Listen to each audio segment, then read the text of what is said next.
בבל, שם ישבנו גם בכינו בזוכרנו את ציון, על ערבים בתוכה תלינו כנורותינו, כי שם שלונו שובנו דברי שיר ותוללנו שמחה.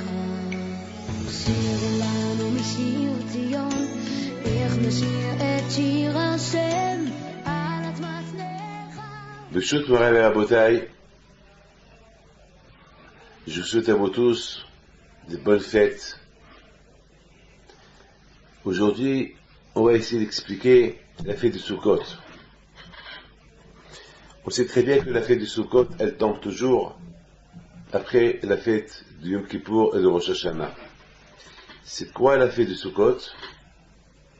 Pour comprendre la fête de Sukkot, il faut bien comprendre la fête de Kippour. La fête de Sukkot, c'est la fête de la joie. C'est la fête de la joie. On est content, on est un peu plus décontracté après les fêtes de Rosh Hashanah et Kippour, qui sont un peu des fêtes tendues, avec un peu de peur. Et voilà, la fête de Sukkot, elle arrive, c'est la fête de la joie, avec l'étrog, le lave, qui symbolise l'étrog, qui symbolise le cœur, le lave, qui symbolise le corps, le hadas, qui symbolise les yeux, et la harava, qui symbolise la bouche. C'est-à-dire que, avec les yeux et la bouche et le corps et le cœur, on sert à Kadosh Baruch Hu tout entier. On fait ce package pour servir à Kadosh Baruch Hu.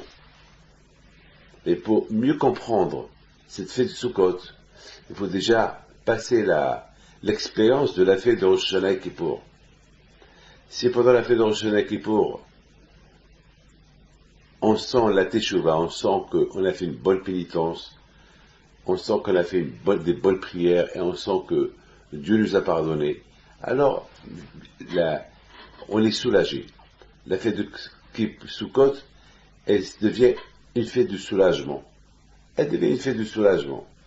Mais si on n'aurait pas senti la fête de Rosh Hashanah et de Kippour, et peut-être qu'il n'y a pas eu une bonne prière, il n'y a pas eu une bonne teshuva, rien du tout.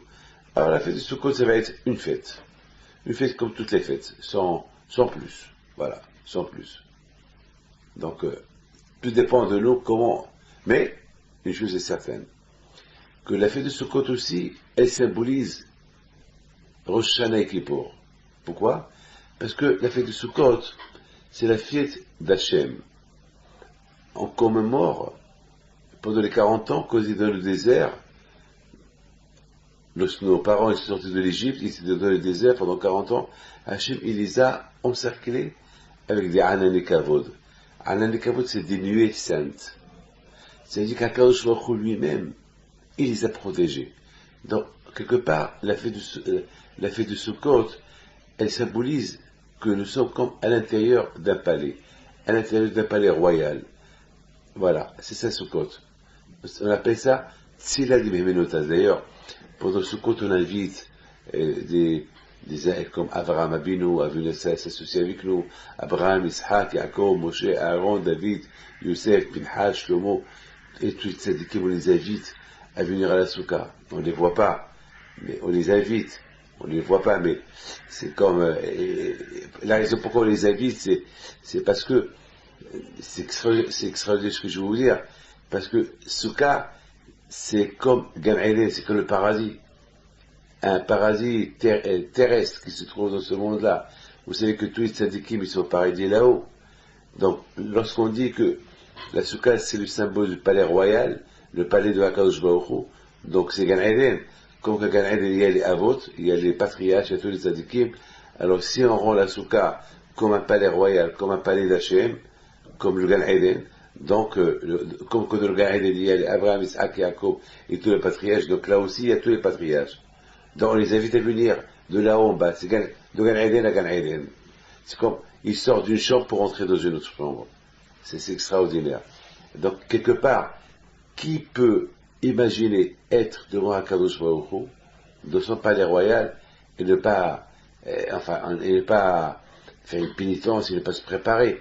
Donc, quelque part, la fête du Souka, elle aussi, c'est la suite des fêtes de Noraïm, les fêtes de Rosh Hashanah Kippour. Ça veut dire que même si on n'a pas bien fait Rosh Hashanah Kippour, on peut se rattraper à Sukkot. Et si on a bien fait Rosh Hashanah Kippour, alors à Sukkot, on va pas se rattraper, on va être super content.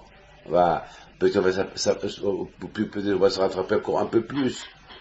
Vous savez, une fois j'ai vu dans un livre, une histoire, il y avait une fois un tzaddik qui est rentré dans la soukha. Et avant qu'il est rentré, il a commencé à pleurer. Il a posé la question, mais pourquoi tu pleures? Il a dit, j'ai peur parce que je vais rentrer au palais royal. Je vais rentrer là où il y a Kadosh Baruch Hu. Alors, je me prépare. Ça veut dire que, vous voyez que la fête de Soukha, c'est super. Et je voudrais vous dire quelque chose.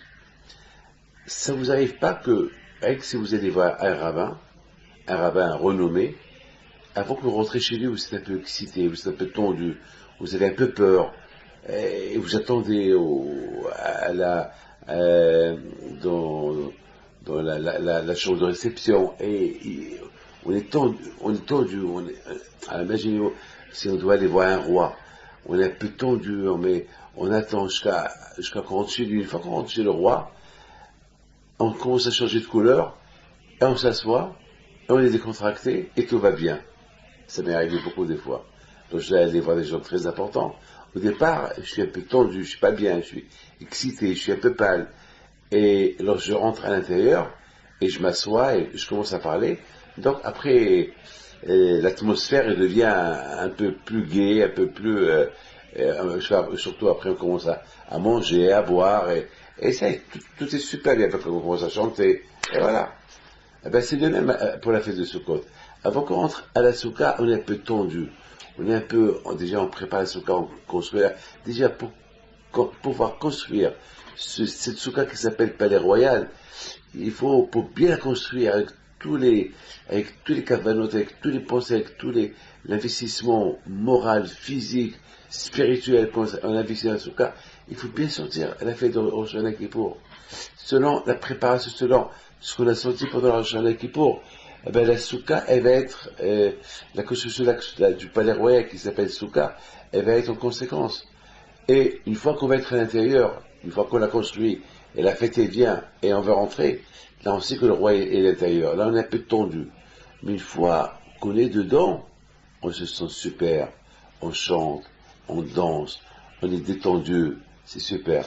Parce qu'on est avec le roi. C'est ce qu'on appelle Tzia des Minuta. Mes amis,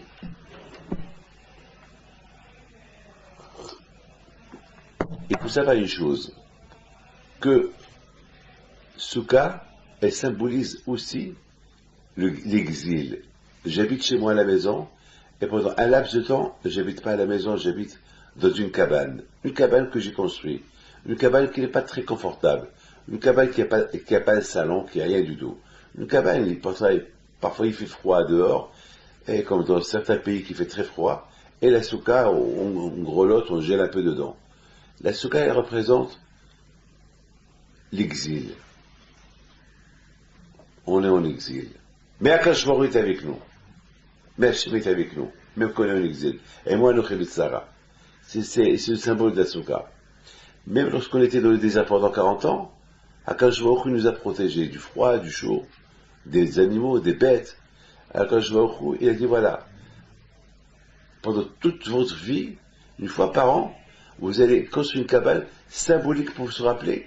De la même façon que je vous ai protégé pendant 40 ans dans le désert, eh ben je vous protégerai toute la vie, toute l'année. Et bien sûr, cette mitzvah de protection toute l'année est super bien après Rosh Hashanah Kippour. Parce qu'après Rosh Hashanah Kippour, lorsqu'on fait une bonne teshuva, alors on peut dire on mérite d'être protégé. Donc voilà la soukha qui représente Tzila de Minuta, qui représente Akadosh Baruch Hu, qui représente Gan Eden, qui représente le palais royal, qui représente beaucoup de choses.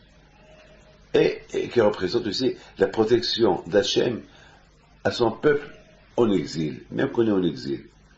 Mes amis, ce qui est impressionnant, c'est aussi la soukha, la fête de la soukha, la fête de la cabane, qu'on fait après les Yamim Noraim, après Rosh Hashanah Kippour, elle symbolise autre chose.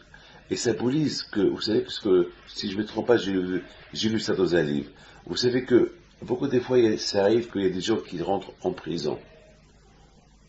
Eh bien, il faut savoir que la prison, elle a bien sûr, c'est un défaut d'être prisonnier ou être dans une prison. Mais si jamais quelqu'un rentre en prison, même parce qu'il a fait une faute, ben, la prison, elle a aussi un bénéfice. Lequel, si Hachem chose quelqu'un, il avait une guézera de mourir, alors la prison, la prison c'est la honte, la prison c'est quand même, c'est être prisonnier, tu peux pas faire ce que tu veux, tu es réduit à néant, à zéro, tu peux pas manger comme il faut, tu peux pas voir ta famille, tu peux pas voir tes amis, tout le monde parle de toi, c'est une honte, la prison. Eh ben, la punition de la prison, elle fait pardonner la mort.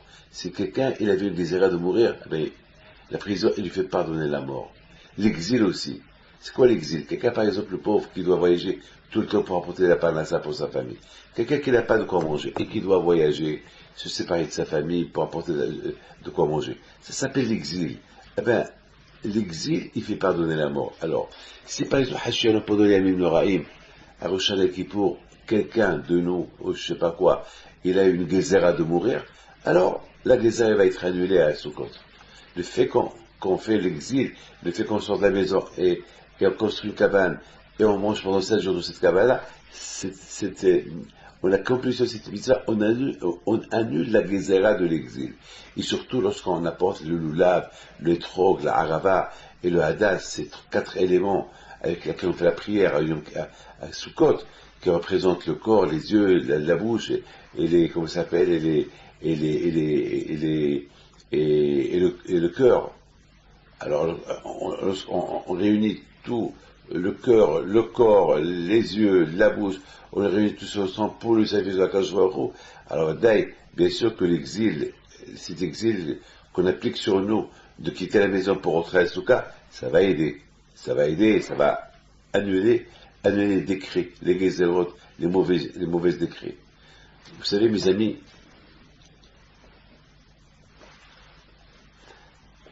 si tous les juifs dans le monde entier ils font la souka, alors je vous pose une question, pourquoi est-ce que tout le monde est-ce que tout le monde, Shalom, ils ont une gezerah de mourir à Rosh Kippour? Pourquoi tout le monde fait la souka? Non. Ah, pourquoi tout le monde doit faire la souka? A priori, la Torah, elle devait nous donner des mitzvot, une mitzvah qu'elle marche pour tout le monde. Mais cette mitzvah-là, c'est pas pour tout le monde, parce que c'est pas tout le monde qui va mourir pendant l'année. C'est quelques personnes, quelques milliers de personnes, pas tout le monde. Donc, la Torah, elle est pas pour, la Torah, elle devait nous donner une mitzvah, je sais pas quoi, je sais pas, une mitzvah qu'elle implique tout le monde. Mais là, cette mitzvah d'Asuka, a priori, elle ne l'implique pas tout le monde, puisque c'est pas tout le monde qui va mourir. Ah, pourquoi tout le monde en l'a fait? Pourquoi tout le monde fait l'Asuka? Eh ben, justement, c'est ça, Ahavat Israël. La fête d'Asuka, c'est la fête de l'union aussi.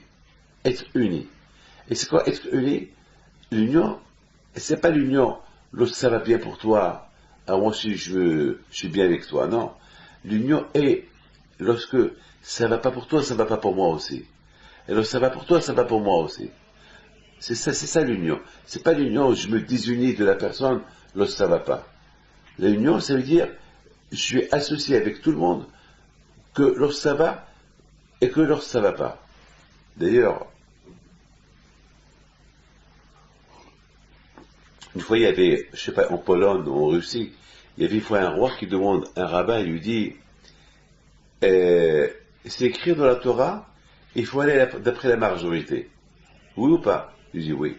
Il dit, si la majorité, il dit, il faut faire ceci, il faut faire cela. Et si une minorité, s'il y a la majorité qui décide une décision, et une minorité qui décide une décision, on va d'après la majorité. D'ailleurs, c'est chose qui est logique. Dans les élections aussi. Lorsque les élections, on va, qui gagne, c'est la majorité. Lorsque la majorité, elle vote à droite, alors c'est la droite qu'elle gagne. Si la majorité, elle vote à gauche, eh ben, c'est la gauche qu'elle gagne. Et si ils sont match nul, alors c'est un problème. C'est un problème. Et toujours c'est la majorité. Alors le roi, il dit au rabbin, mais nous, on est la majorité. Donc, ici en Russie, ou en Pologne, je ne sais pas où s'est passé l'histoire, on est la majorité. Alors pourquoi vous, les juifs, vous êtes une minorité? Pourquoi vous ne faites pas notre religion? Faites notre religion. Le roi, il a dit au rabbin, je te donne 24 heures pour me donner une réponse. Tu ne me donnes pas de réponse, vous êtes tous expulsés de la Pologne ou de la Russie. Je ne me rappelle pas quel pays où s'est passée cette histoire. Le rabbin lui dit, mais j'ai pas besoin que tu me donnes 24 heures, je te donne tout de suite la réponse. Tout de suite je te donne la réponse. C'est pas fait que tu me donnes 24 heures. Je lui dis, c'est quoi la réponse? Il me dit, la réponse elle est comme ça. C'est vrai que vous êtes la majorité, et nous on est la minorité. Mais il faut savoir que chez nous, lorsque un juif il est dans le besoin, c'est tous les juifs du monde entier qui vont s'associer pour l'aider, pour le faire sortir de son pétrin. C'est ça, et c'est vrai. Et c'est vrai lorsque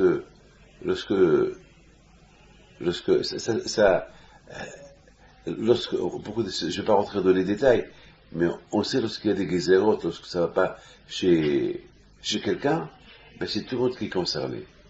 Regardez combien des fois par jour je reçois des fax, des emails pour bénir telle et telle femme qui est malade. Je dois la parole d'honneur. C'est quelque chose, on va ça nulle part. On va nulle part des gens qui bénissent d'autres personnes. D'ailleurs, même des gens qui sont, je reçois beaucoup des fois des emails de chez des amis juifs qui me donnent des noms, des barachot, à bénir même des noms juifs. Ils veulent qu'ils soient malades, qu'ils ont un problème. C'est quelque chose que je ne peux pas vous expliquer. C'est quelque chose, d'ailleurs, à Kippour, les rabbins, beaucoup des fois nous les rabbins, on essaye d'éviter de ne pas prier avec les non-religieux. Mais à Kippour, on prie avec tout le monde. Parce qu'à Kippour, on considère que tous les juifs, ben, ils ont fait Teshuvah. Pendant toute l'année, malheureusement, il y a des juifs qui fument Shabbat, et on peut pas s'associer, il faut qu'il y ait un minyan Shomer Shabbat. C'est pas Hash Shalom qu'on dénigre ces juifs-là qui fument Shabbat, ou qui mangent du kasher, ou qui font n'importe quoi, mais pour faire une bonne prière à Kadosh Baruch Hu, il faut que ce soit un minyan kasher. Comme il y a un juif à New York la semaine dernière, il me dit, Rabbi David, est-ce que je peux me racheter au nom de la tzedaka pour toutes les fautes que j'ai faites? Parce que je ne peux pas faire teshuvah, je ne peux pas dire pardon à Hachem, parce que je sais que je vais commencer à recommencer les fautes après Kippour. Donc je ne peux pas demander pardon à Kadosh Baruch Hu, alors je vais me racheter. Ah, je dis, écoute-moi, je te donne deux réponses.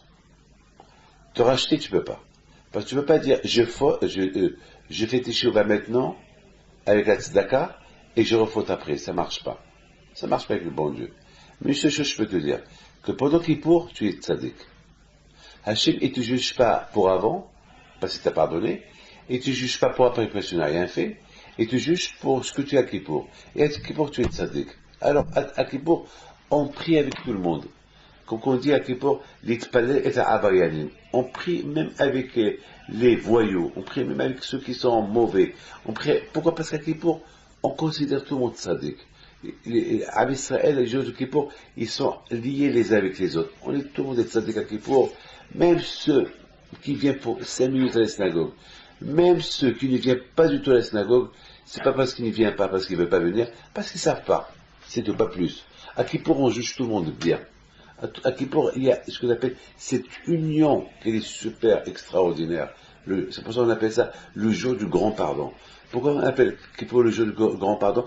Parce que Hachem, c'est le jour c'est vraiment le grand pardon. Parce que il pardonne à tout le monde, individuellement. C'est le grand pardon. C'est pas un pardon, un petit pardon, non, c'est vraiment un grand, c'est pas Hachem, il te pardonne pour une partie, pas une autre. C'est le grand, Hachem, il te pardonne surtout, pour tout.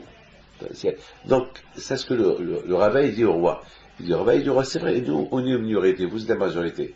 Mais, comparaison, comment nous se comporte, on fait ce que la majorité ne fait pas. Donc, ça veut dire, regardez, on fait ce que la majorité ne fait pas. C'est quoi une majorité? Une vraie majorité. Il ne faut pas que ça soit une fausse majorité. Et le roi lui a donné raison. Il a dit, c'est vrai, je vois que chez vous, lorsqu'il y a quelqu'un qui est malade, c'est tout le pays qui est malade avec lui. Et d'ailleurs, j'ai vu un rabbin qui a été kidnappé, j'ai vu que tout le monde a participé pour sa libération, alors c'est quelque chose qu'on ne voit pas. Et aussi on a vu, et c'est la vérité, c'est pas Shalom connaît plus que la majorité du monde, non, non, mais il y a certaines mitzvot qu'on fait, il y a certaines lois qu'on les fait avec rigueur, qui font de nous, même qu'on est une minorité, qu'il faut donner une majorité. Je m'excuse de vous dire cette phrase-là, je m'excuse. Il y avait beaucoup de fois, une fois j'étais au Maroc, et vous savez, il y avait une ville, dans une ville à Taroudan, il y a un seul juif. Tous les juifs du Maroc, bon, ils sont partis à gauche et à droite. Il y a ceux qui ont déménagé à Casablanca, il y a ceux qui ont déménagé à Marrakech, il y a ceux qui sont partis, vous savez, les juifs, malheureusement, c'est les juifs errants. Le juif toujours il est en exil, il tourne, il se cherche. Une fois il est là, même qu'il est parti en Israël et il a cru là-bas qu'il s'est installé, il y a ce qu'on appelle Yordim. Ils vont quitter Israël pour aller en Amérique, pour venir en France, pour aller.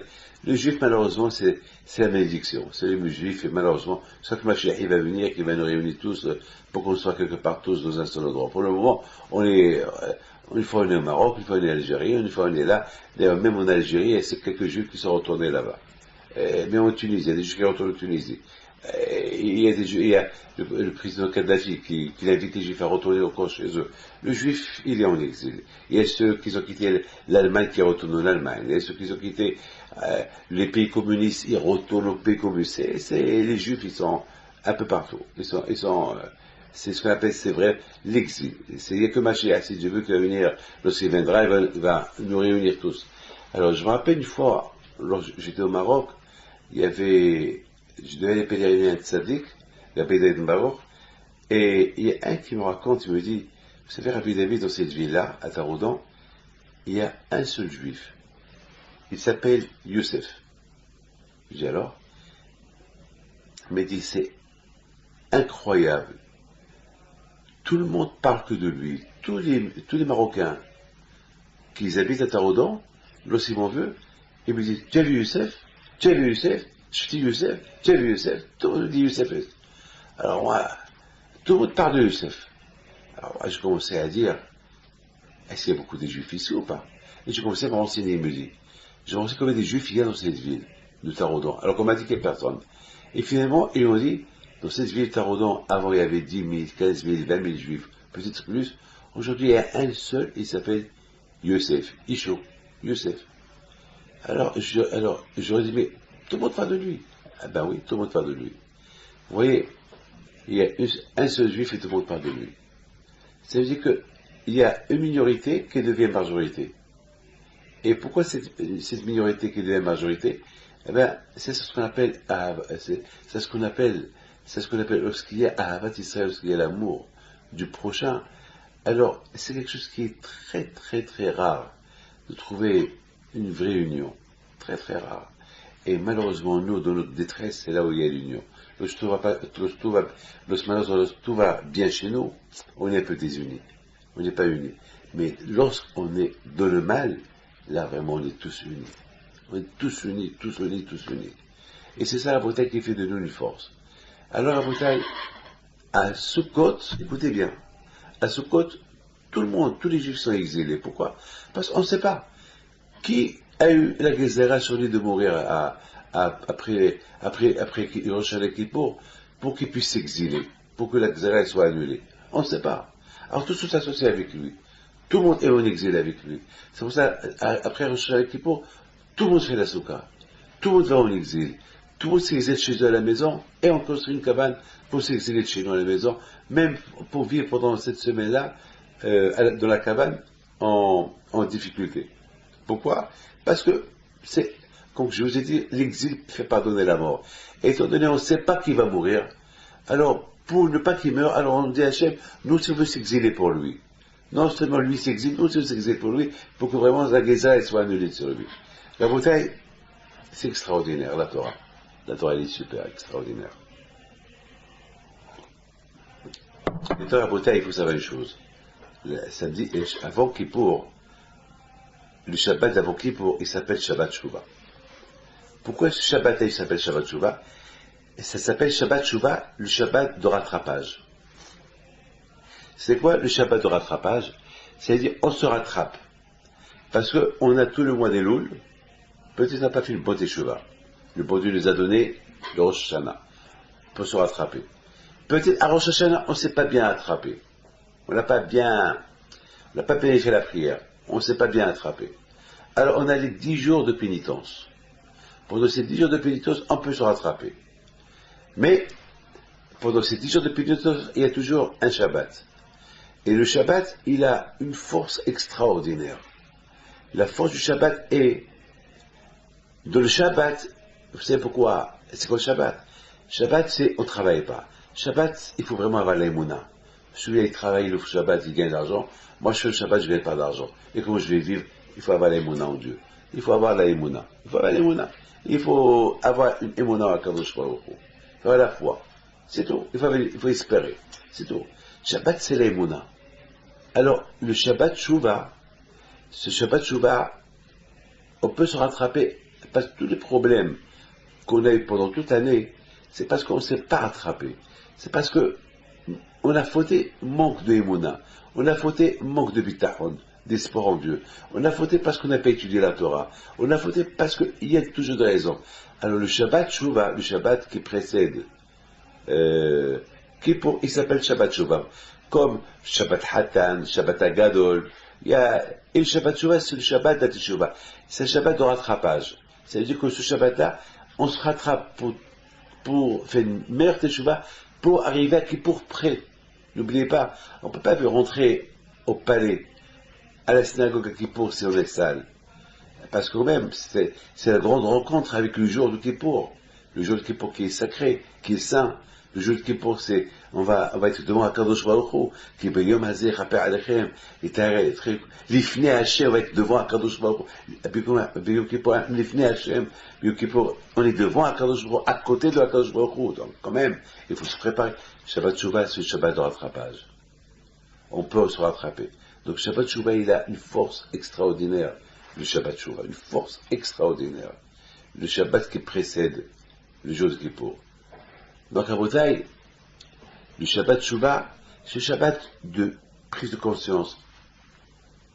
Peut-être j'ai pas bien passé, j'ai pas bien fait les Shabbatot, alors je vais me rattraper ce Shabbat-là, qui est le père de toutes les Shabbatot, pour bien faire les Shabbatot dans la Torah et dans la Kedusha. Le Shabbat Shuvah, il va m'aider à se rappeler que Hachem nous a commandé le Ben Ish Chai, que Hachem nous a donné Shabbat pour étudier la Torah. Si toute la semaine j'ai pas le temps pour étudier, au moins le Shabbat je peux étudier la Torah.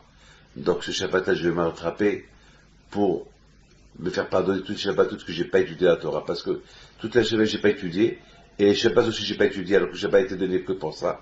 Donc je vais me rattraper. Donc le Shabbat Shuvah, c'est le médicament de la Teshuvah vraiment, de toutes mes fautes. Donc ça peut m'aider à me rattraper. Ça peut beaucoup m'aider à me rattraper pour toute la semaine. Pour toute l'année, pardon. Le Shabbat Shuvah. Il peut m'aider à me rattraper pour toute l'année. Pour toute l'année. Shabbat Shuvah à Botaï. Et on m'a posé une question. On m'a dit, Rabbi David, qu'est-ce qui peut arriver si quelqu'un, il décide de faire Teshuvah uniquement sur une faute. Une faute. Mais pas pour le reste. Pour une faute. Alors, je commence à réfléchir. Je dis, c'est pas possible. On ne peut pas faire Teshuvah pour une faute. Donc, si on fait Teshuvah, c'est pour toutes les fautes. C'est pas possible de dire, je vais faire Teshuvah pour une faute. Ou pour deux fautes. Imaginez-vous quelqu'un qui veut rencontrer un roi. Et ce monsieur-là, il est pourri, il est sale. Il est sale. Et s'il va dire, bon, puis je vais serrer les mains du roi, je vais me laver les mains. Puisque peut-être le roi, il va me dire, il va m'embrasser, alors je vais laver mon visage. À quoi sert? Tu t'approches devant le roi, avec tes mains propres, le visage propre est encore pourri, et il va pas t'approcher. Comment on peut approcher Dieu avec un corps sale, avec un corps pourri? C'est impossible. C'est impossible. Écoutez, mes amis. C'est écrit dans la Torah, Shuvah Israël, Ad Hashem Elokecha, ki kashalta ba'avonecha, ki ho'im machiv devarim, vishuvu el Hashem Elokechem. le Shabbat Shuvah, il y a, dans la Haftara, on dit Shuvah Israël. Akadosh Baruch Hu dit à Israël, faites tes Shuvah. Ad Hashem Eloka, faites tes Shuvah jusqu'à Akadosh Baruch Hu. Kikashalta.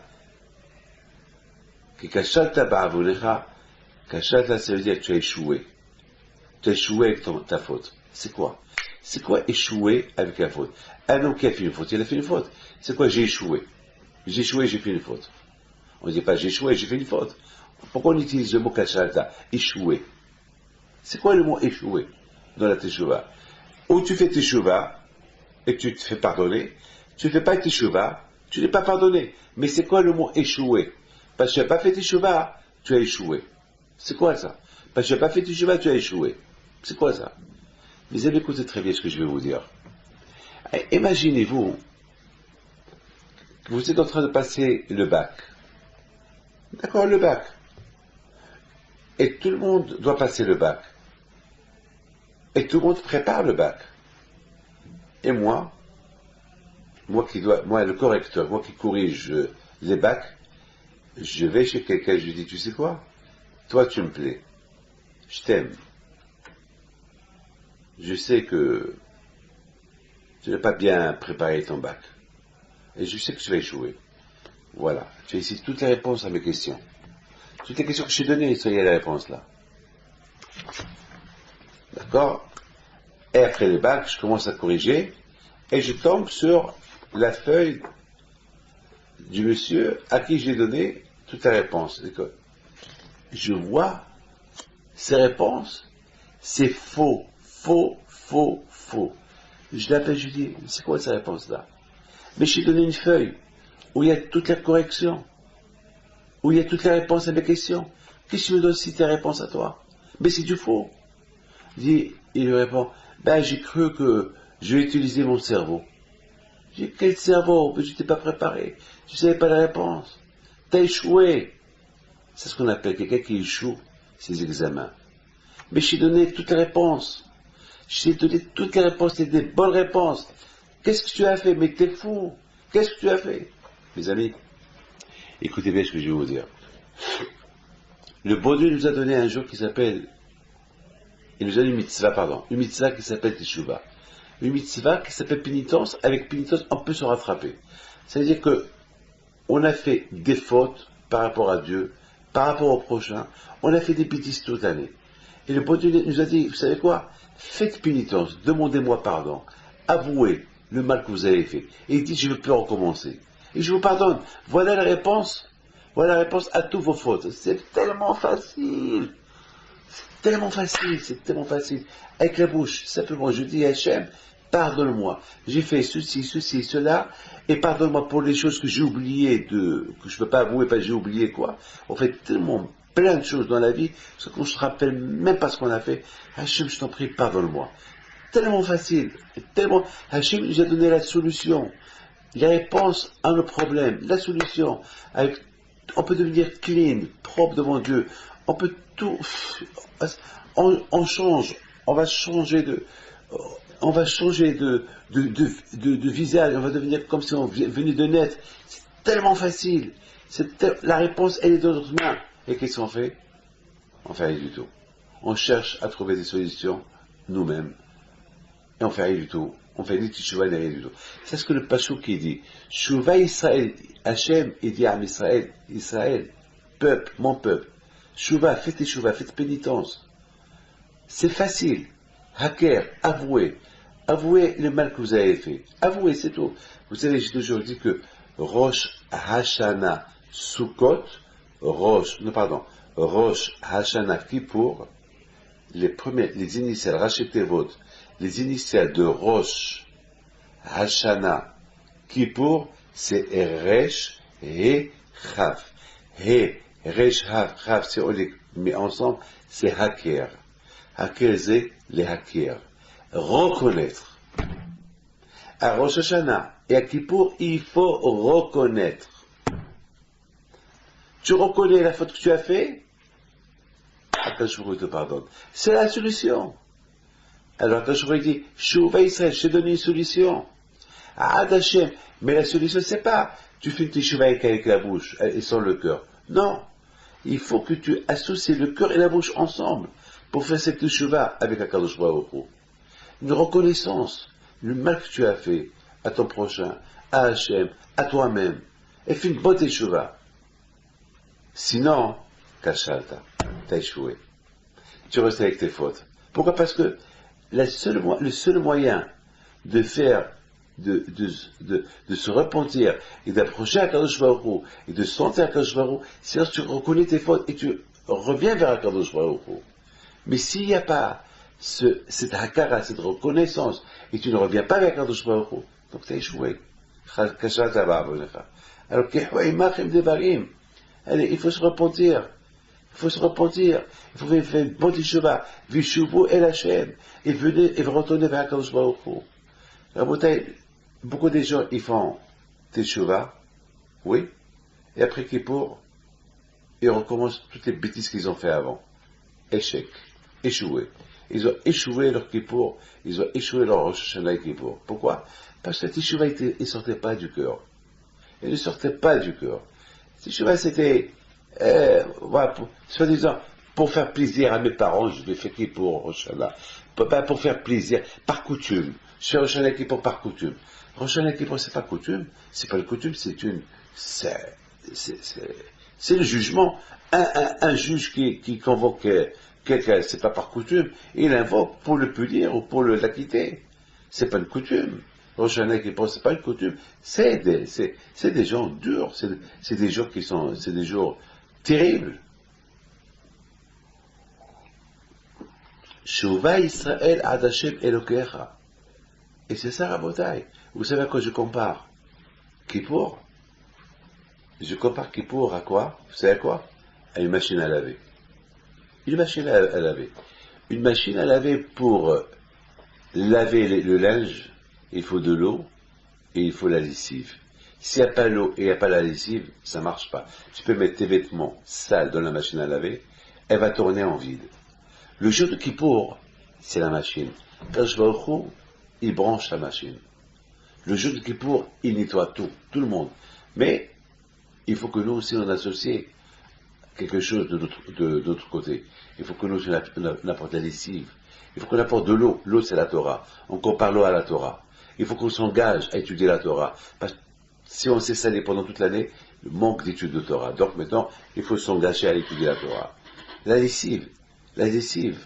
Alors, on apporte la Torah, l'eau, et on apporte la lessive, on le met dans la machine, eh ben, les vêtements, ils vont en sortir propres.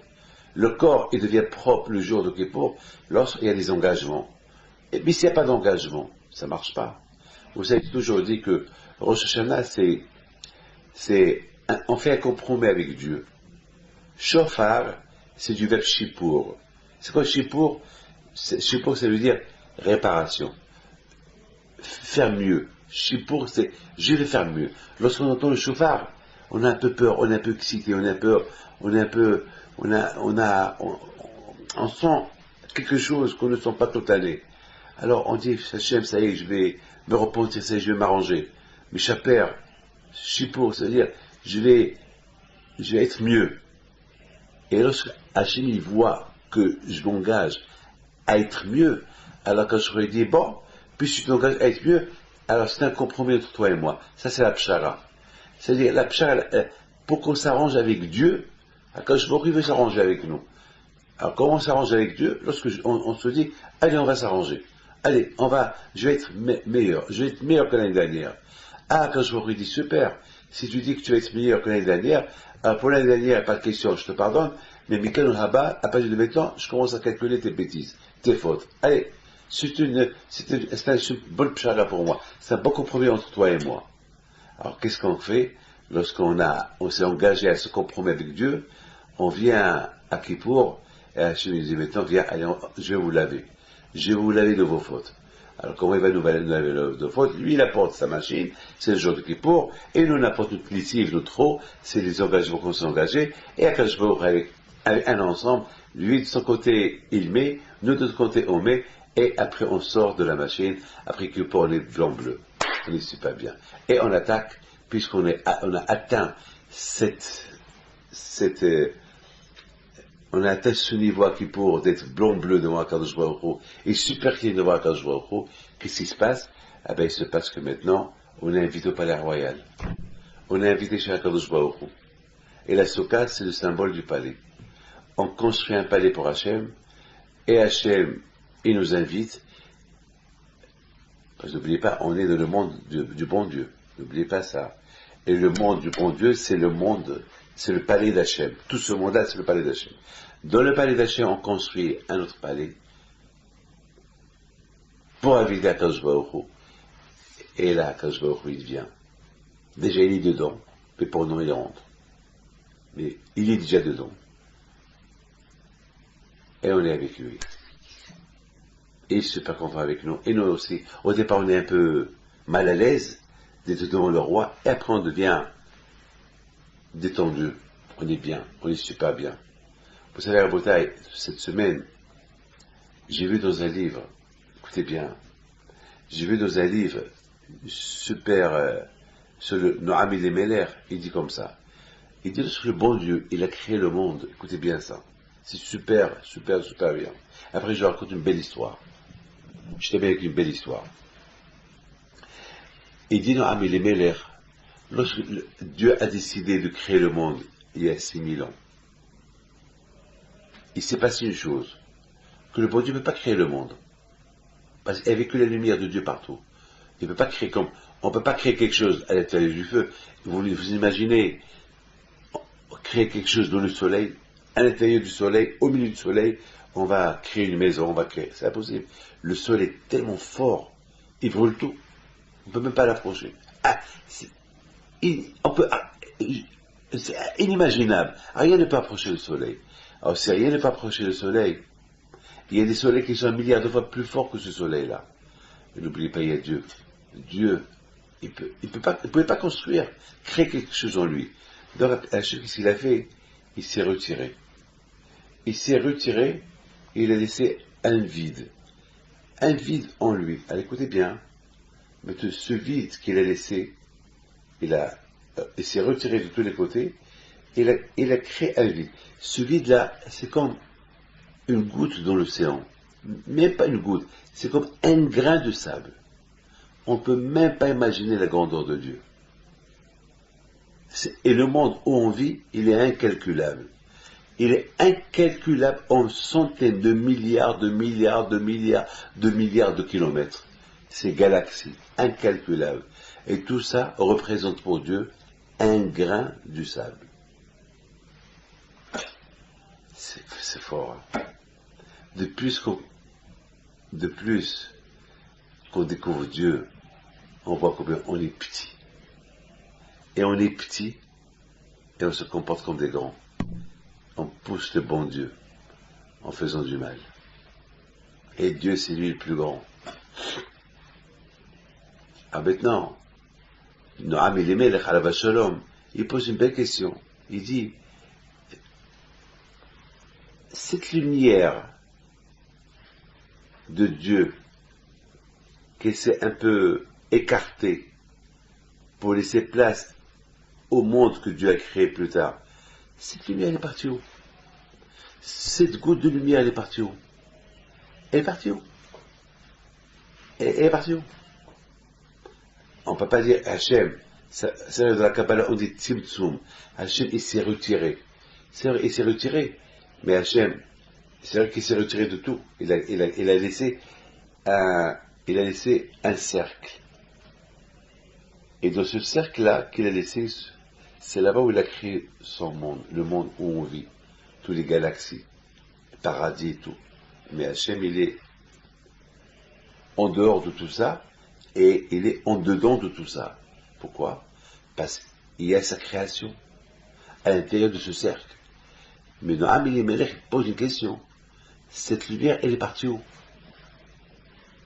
On ne peut pas dire Hachem, il s'est serré, il a serré, il s'est dégagé en laissant un cercle, mais cette lumière, elle est partie où? Vous savez qu'est-ce qu'il répond?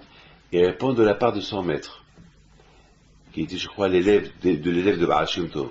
Il dit que cette lumière, il a inséré dans les lettres de la Torah. Cette Torah qu'on étudie,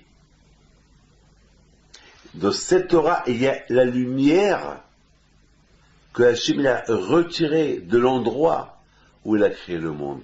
Ça veut dire que Hachem, lorsqu'il a créé le monde, le Zohar, il dit, quand il a créé le monde, il voit la Torah, il a créé le monde. C'est quoi? Hachem, il voit la Torah, il a créé le monde.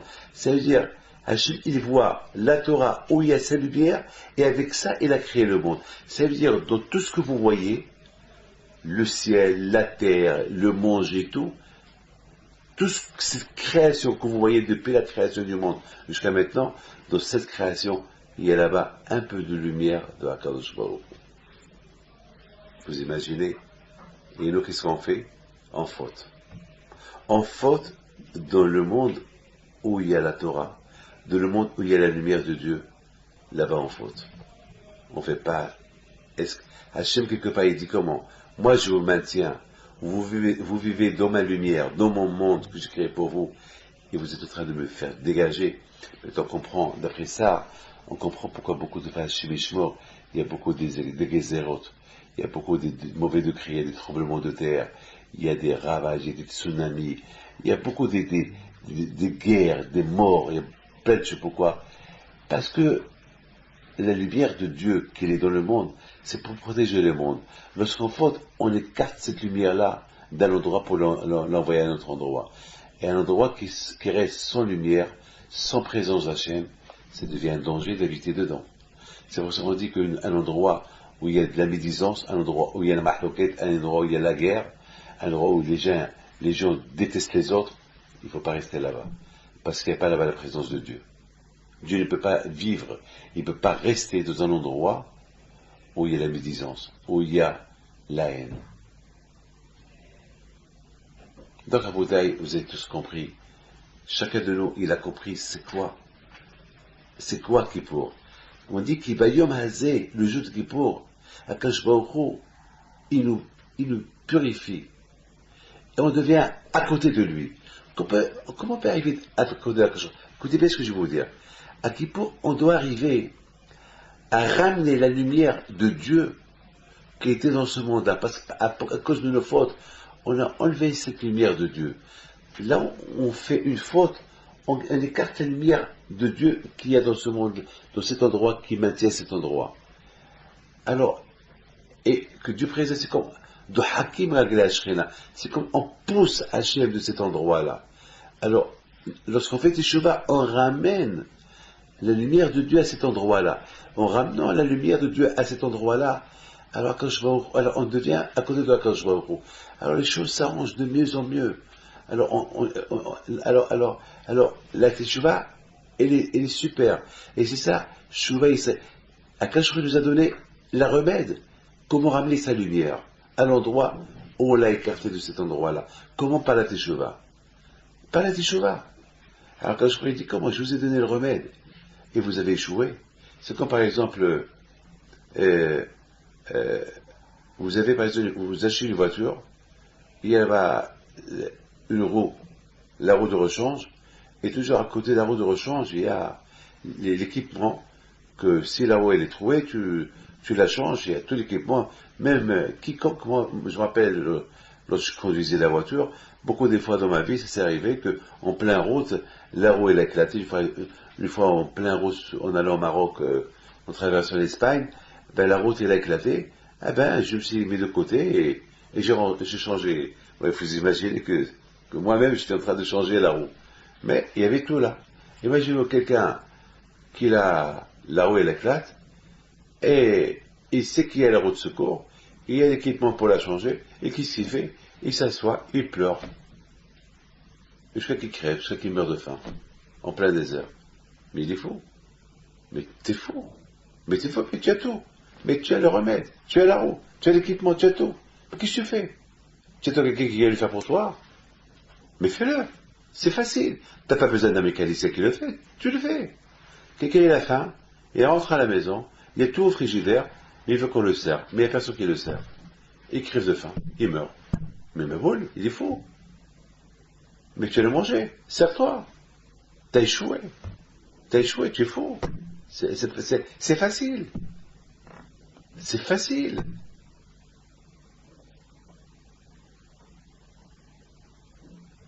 Un chef de cuisine, connu mondialement, qui invite tout le monde à venir manger chez lui. Tout le monde qui vient chez lui, waouh, tout le monde parle, c'est un événement. Le chef, je sais pas, le chef, tous les rois, tous les présidents, ils adorent s'en manger. Et tout le monde, ils arrivent chez lui, ils sont en train d'odeur de manger. Qu'est-ce qui se passe? Tout le monde se dit, c'est le chef. Il se peut qu'il nous a préparé un repas sans odeur. C'est ça le chef. Et après qu'il s'est fait ce chef, il sort, et il leur dit, voilà les recettes des repas que j'ai inventés. Mais qu'est-ce qu'ils vont faire les gens? Ils vont lui dire, monsieur, on n'est pas venu pour écouter tes recettes, on est venu pour manger. Il a échoué. Il va devenir, personne va l'inviter. Personne va le commander. Pourquoi? Parce qu'il a échoué. Il avait maintenant la possibilité de montrer ses capacités, qu'est-ce qu'il peut faire, en introduisant ce qu'il peut faire, en le faisant goûter ce qu'il peut faire. Il a commencé à leur donner des recettes, mais à boule. Tout le monde est parti, il va perdre ça, tout le monde va commencer à le critiquer.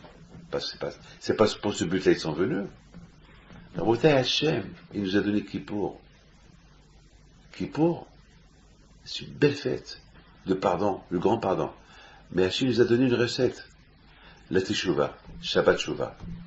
Le Shabbat, la Teshuvah. Faire pénitence. C'est ça la recette. On n'utilise pas la recette, cette recette-là, on a échoué. C'est vrai qu'ils veulent pardonner un peu, mais pas à 100%. Pas tout. D'ailleurs, après Kippour, on va commencer à fauter, parce qu'on n'a pas utilisé la recette de la Teshuvah, comme qu'il le faut. Pour sentir Sukkot, la joie de Sukkot, il faut être propre. Il faut être propre à Kippour. Il faut utiliser la recette de la Teshuvah. Et là, tu vas sentir, tu vas être super bien à Sukkot. Super. Et après, tu vas recevoir la Torah avec joie. Mes amis, je vous souhaite à vous tous une bonne fête de Sukkot. Que cette fête de Sukkot vous apporte bonheur. Sachez une chose. La fête de Sukkot, pour la santé, il faut avoir bien, uniquement, si vous achetez la lulav, la haraba, le etrog, le hadas, qui symbolise à la fois quoi? Qui symbolise à la fois que je suis prêt à servir Akadosh Baruch Hu avec tous ces éléments, avec tout mon corps, ma bouche, mes yeux, mon cœur. Et même si on n'a pas utilisé la recette de la Teshuvah à Hoshana Kippour, on peut se rattraper. Comme ce chef-là, lorsqu'il voit que tout le monde lui fait la tête parce qu'il commence à leur donner les recettes, qu'est-ce qu'il leur dit? Attendez quelques secondes. Tout de suite, il va au congélateur, il décongèle les repas qu'il a préparés, et les chefs, il leur donne. Ah, il s'est rattrapé. Sukkot, c'est rattraper. C'est pas comme Sukkot, c'est pas comme Kippour Rosh Hashanah, mais on peut se rattraper. Et on peut rentrer au palais royal. Et on peut inviter Akadosh Baruch Hu. Et on peut inviter les patriarches. Mais il faut que ce soit un bon rattrapage. Et je termine avec l'histoire. J'ai pas oublié. Il y avait, lorsque j'étais en Amérique, il y a une femme qui est venue me voir la semaine dernière. Elle me dit, vous me connaissez? Elle venait avec toute sa famille. Je dis, non, madame, toutes les femmes que je vois, je ne me rappelle pas. Elle me dit, vous vous rappelez, l'année dernière, j'étais là. Elle était gravement malade. Les médecins lui ont donné 1 mois à vivre. Un mois. Et grâce à Dieu, elle a guéri. Elle a guéri complètement. Elle a guéri. Et je dis, super. Mais il me dit, Rabbi David, vous savez, j'ai fait à la lettre ce que vous m'avez dit de faire. Vous m'avez dit de respecter Shabbat. Vous m'avez dit de respecter Nida. Alors j'ai respecté. Lorsque j'ai quitté votre bureau, je suis parti chez moi. J'ai pris la décision avec mon mari qu'on commence à changer. Pourquoi? Parce que les médecins nous ont donné des médicaments. La chimio. Et tout ça, ça n'a pas marché. Alors j'ai dit à mon mari, les médecins nous donnent des médicaments. Ça peut marcher, ça peut ne pas marcher. Mais ça peut marcher. Mais ça peut ne pas marcher. On a vu chez plusieurs, ça a marché. On a vu chez plusieurs, ça n'a pas marché. Mais on ne prend pas le risque de dire, et peut-être ça va marcher. On les prend quand même. La Torah aussi s'appelle un médicament. Donc, ça peut marcher. Et ça peut ne pas marcher. Mais ça peut marcher. Alors pourquoi tu crois, pourquoi les médicaments que le médecin il donne, on prend le risque, on le prend, et les médicaments que le bon Dieu a donné qui s'appelle Torah, on ne le fait pas. On dit, ah, la Torah, qu'est-ce que ça va faire la Torah? Ah, qu'est-ce que ça va faire la Torah, c'est pas Dieu. Mais la Torah s'appelle médicament. Rabbi David, je rappelle c'est ce que vous nous avez dit l'année dernière. Vous avez dit l'année dernière, je vais vous donner un médicament qui s'appelle Torah. Alors on a pris ce médicament, lorsqu'on a vu que le médicament que les médecins nous ont donné, ça n'a pas marché, on a pris ce médicament que vous nous avez donné qui s'appelle Torah, Shabbat, pureté familiale, Tfilin, et on l'a utilisé. Et après 3 mois, je commençais à me sentir mieux. Il y a 1 mois, le médecin ne comprenait rien, me dit, madame, vous êtes complètement guérie. On est venu vous dire à Hachem, à qui pour merci pour nous. Nous, on va lui dire, mais étant donné que c'est vous qui nous avez donné le remède de Dieu, alors dites-lui merci. J'aurais dit, le remède que je vous ai donné, c'est pas le mien, c'est le remède que Hachem vous a donné. Moi, j'étais avec le kili, moi, j'étais avec l'envoyé, mais c'est Hachem le médecin. Il y a 2 sortes de médecine, le médicament et la Torah. Et voilà la bouteille. Cette année, si tu veux, cette femme-là, elle va aller à la synagogue, super clean, et ça va être le premier kippour qu'elle va faire. Quand elle reconnaît que sa guérison, elle vient pas de moi, elle vient de Dieu parce qu'elle a respecté mes fautes, parce que moi j'ai rien fait moi. C'est pas ma prière qu'elle a fait d'elle une femme de bonne santé. C'est sa prière à elle, c'est sa teshuva à elle. C'est ça ce qu'on dit. Teshuva, il s'est fait teshuva. Que cette teshuva, elle monte, qu'elle monte jusqu'à Kadosh Baruch Hu. Pas une teshuva qui reste en l'air. Une pénitence qui reste jusqu'au plafond. Il faut qu'elle arrive, une teshuva qu'elle arrive. Il faut que ce soit avec le cœur. Parce que c'est le cœur qui va la lancer comme un fusil chez Kadosh Baruch Hu. התשובה שיוצאת מהלב, הלב זורק אותה כמו חץ אצל הקדוש ברוך הוא. פעם! Comme une flèche chez הקדוש ברוך הוא. Une teshuvah qui sort de la bouche, et le cœur il est froid, c'est une teshuvah qui va arriver jusqu'au plafond. Elle va rester là-bas. Elle va stagner. Il faut que la teshuvah il sort de la bouche avec le cœur. Et le cœur, boum, comme infusé. Boum, elle monte chez הקדוש ברוך הוא. Si on ne fait pas ça, c'est l'échec. Il t'a donné un remède et tu as échoué. Quel échec? Il ne faut pas qu'on arrive à cet échec-là, puisqu'on a tout le matériel pour faire tes choses. Mes amis, que le bon Dieu vous protège, il vous donne la santé, bonne fête de Sukkot, bonne fête de Simchat Torah, et à la semaine prochaine. Que Dieu vous aide, je vous aime, je vous adore. N'oubliez pas d'inviter tout le monde, vos copains, que vous savez qu'ils ont un internet, d'écouter ce cours de Torah là. Et que Hachem vous protège. Amen.